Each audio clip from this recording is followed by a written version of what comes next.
Of course, there is also always a storyline. Give us a brief rundown of what actually is this bare bone structure of Fields of Cupid. Yeah, of course. So you've got Eros, and we're using Eros. I know the piece is called Fields of Cupid, but the character is called Eros, and in the programme that's what it will read, who is the god of love. It was the god of love from ancient Greek stories. There's Himeros, who is the god of desire, is Eros' brother. They are both born of Aphrodite, who, as we all know, goddess of love. We all know that one from school, hopefully, from our ancient Greek studies. And then we've got Psyche, who is, she's a human initially, and in the ancient stories, she was this incredibly beautiful creature who was so beautiful on earth that people stopped worshipping Aphrodite and they began to worship her. So much so that eventually she caught the attention of Eros, who takes her to the heavens, which we do use that element of the story that's in there. And then we have their child Hedone, who is a product of Eros and Psyche being together.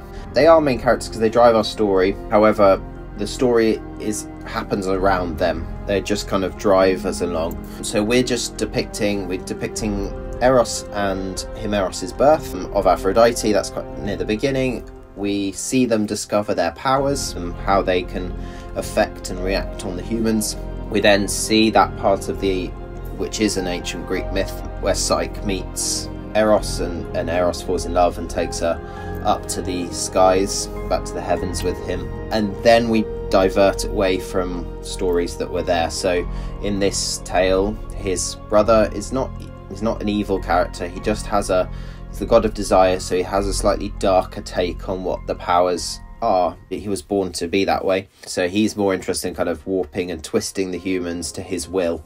So we see a bit of that. We see the depiction of them having a child, but then from that point Eros kind of falls under the influence of his brother. They return to Earth, where we see Eros is shown what these powers, the darker side of his powers, because they have the same ability, just how they choose to use it. Now, the difference there is that Eros was never born or never made to be that way, so it's kind of challenging that idea of who we are. Are we born the way we are? Do we become who we are? And once Eros uses his powers in a way that he was never meant to, his personality, his soul, if you like, was never designed to do that, and then he becomes addicted in a way, warped to this twisted side of his ability, and that sends him down a dark turn, and then the story kind of tapers down from there. So we see his eventual demise